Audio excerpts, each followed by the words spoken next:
Let's talk about myth. Myth is one of my big passions. It's always happening now. That's how I'd like to front this conversation. Is that there is a there's a common assumption that a myth means it's a lie, and like it's not true. But if you ask a mythologist, they'll tell you the opposite.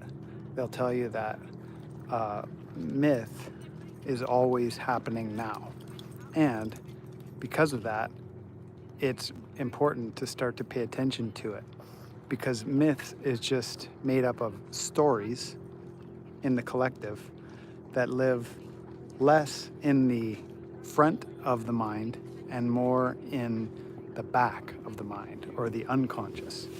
So if you're looking to transform your own life, and if you want to find the roots of that transformation, then you got to start to look at your stories and the stories that underline or underwrite your operating system, your beliefs, your rules, your roles, your laws. So this is why myth has always been fascinating to me. And it started in my mid-20s when I picked up an old copy of Iron John by the poet Robert Bly, the American poet. And Iron John is an ancient story. Look at that beautiful sunshine setting. It's an ancient story about a boy who becomes a man. And Robert Bly, being the poet that he was, started to question what's missing in the lives of modern men. And he used this story, Iron John, as a vehicle, as an entryway into the conversation of what is missing. And there's like a myriad insights and perspectives inside of this book and this story, the way he unpacks the mythopoetics of it and the kind of hidden unconscious roots of it. Basically what he uncovers is that deep inside of every modern man there lives a hairy wild man. And part of the reason that the world is collapsing and modern man feels flat, generally depressed and out of touch with his power and his purpose is because of this missing element of the dark, of the integrated darkness that comes through initiatory tales. And in this there's just so much insight. If you want to read a good book that'll just knock your socks off, pick up a copy of Iron John by Robert Bly. So I call this live the Mythic Body, partly inspired by a podcaster named Josh Schrey. And if you're into podcasts and into myth, you should definitely check out his podcast. It's on Spotify. It's called The Emerald. That's it. It's just called The Emerald. And it's a big green logo. And he's always talking about myth, ritual, power, culture, and all of these phenomena that point to a living world. And basically, he loves to go into how the world itself is alive, the animism of it, and the interconnectedness of the body with what's alive in the world. And I loved the title of his program. He has like a training program so much. I've never taken it, but it's called the Mythic Body. And I love that because myth lives in the unconscious more so than the conscious, and we have to invoke it. We have to speak it. We have to say it out loud and retell the stories and the ancient wisdom that could serve as a guiding light for us today. And it matters because knowledge lives in the body. Knowledge lives in the muscles and the tissues and the bone marrow. Somebody said once that until knowledge lives in the bones, it's just a rumor. And nowadays we're swimming in a sea of information. We're in information overload. Like even 50 or 100 years ago or in other eras, there was never a time where, you know, human beings could be instantly in touch with all the crises around the world within moments. But since the mass media puts that fear porn in front of our eyes, on the one hand, it's liberating because you can use tech like this to get a message out and express yourself. And on the other hand, it's overwhelming to the masses. Do you remember there's a series of books by Carlos Castaneda, all about power and an old shaman that he studied with? Well, that teacher used to point out that men these days, modern men and women, live in an age of reason. Everybody's trying to make sense of things logically. And it hasn't always been this way. There were times when culture was informed by knowledge. And knowledge is different than reason, because knowledge is crazy. Knowledge puts you in touch with crazy wisdom. And that's why I love the term mythic body, because it gets us out of our head, out of reason, and into the metaphor of story, because that's actually how we learn. And the story should live in your body somewhere. So it's not just an academic thing, a conceptual thing, but when you talk myth with people who really get it, like Martin Shaw or this guy Robert Bly, you tell stories around the campfire, around the way that feeds the images of the story, and they disturb you or nourish you. I mean, these days we have Avengers movies, which don't get me wrong, I love it, but a superhero is not a hero. A superhero is a distortion of the hero archetype. And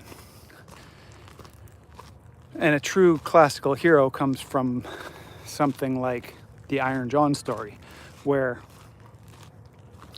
the journey from boyhood to manhood is clear, and it's marked by this story arc of selflessness, ultimately, but selfishness enough to be selfless for the right reasons. Selfish enough to be selfless for the right reasons.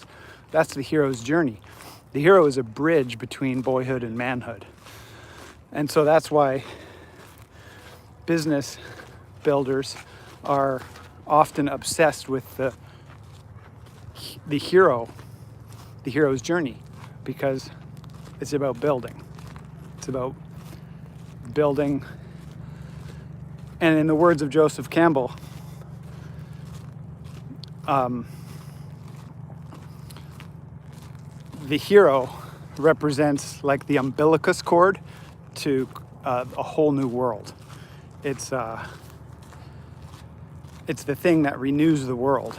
When a hero goes into the underworld, wrestles with those monsters, and then comes back with some kind of gift, an elixir. There's two callings on the life of all of us. One is, are you going to answer the call?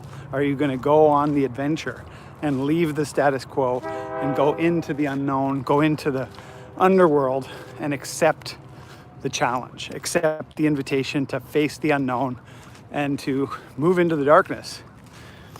And then there you wrestle your demons. You wrestle with your core wounds.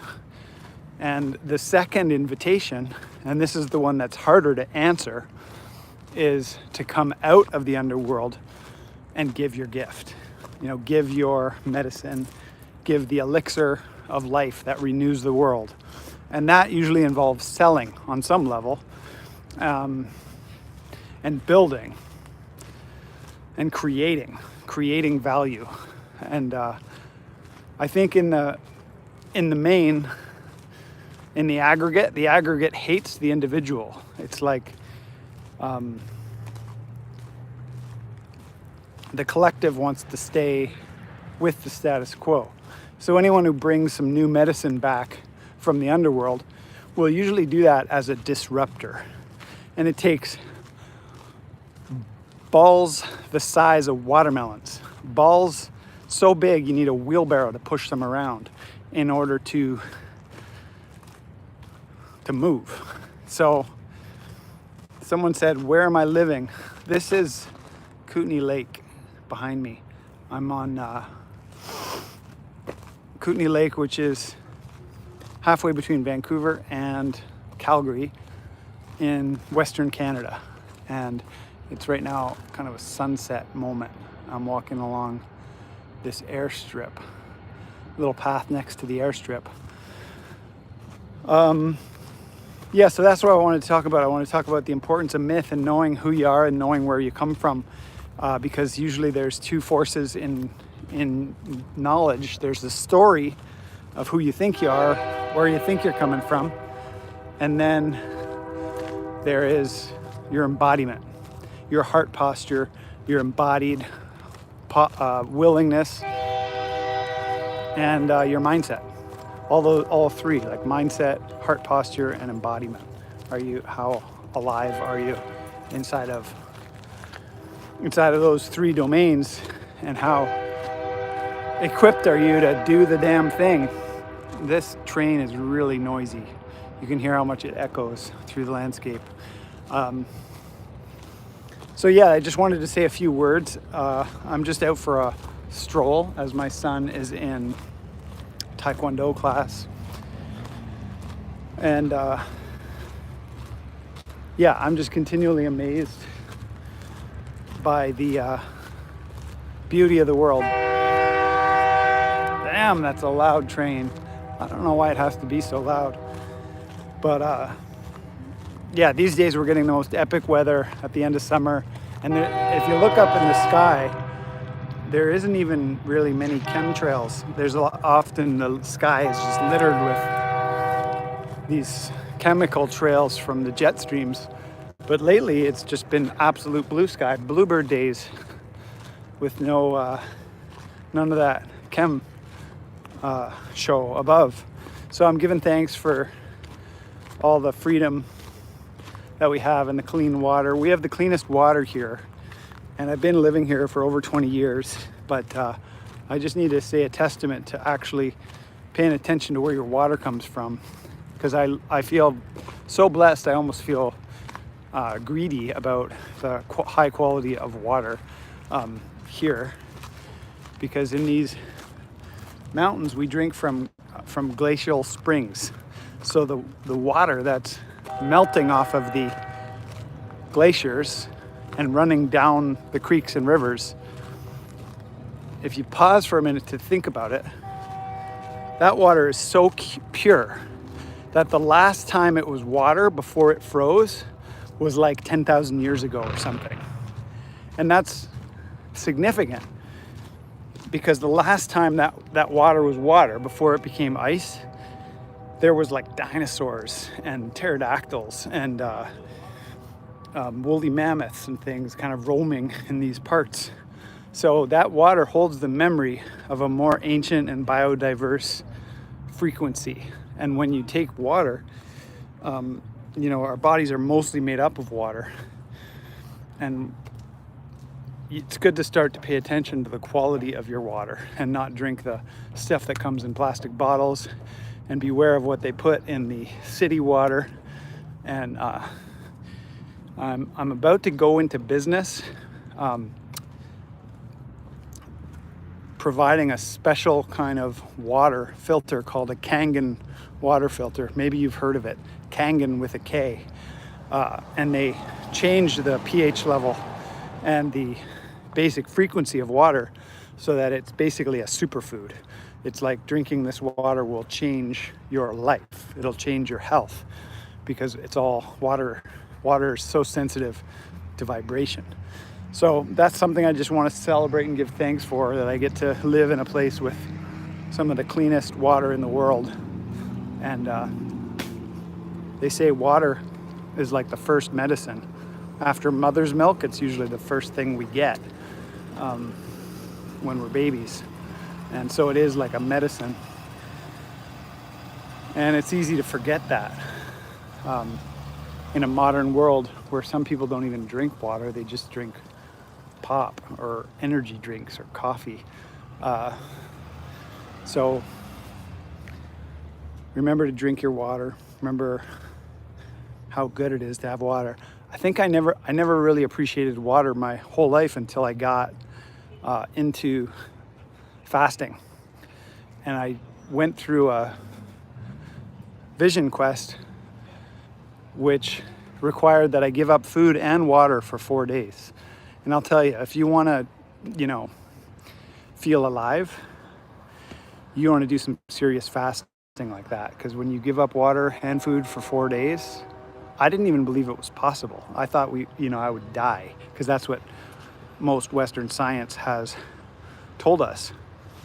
But the only reason I didn't think I was going to die, or I knew I might not, is because I was surrounded by some other people who had done it before. They'd gone 4 days, 4 nights without food or water. And boy, what happens when you have your first sip, when that first sip of moisture touches your lips and you get to swallow that life-giving substance, and you realize, wow, this stuff is life. Water is life. That's what we say. It was like I could never go back to forgetting how important water is to our human existence. And so I'm giving thanks to the water and all the water beings. Thanks for tuning in. Bye for now.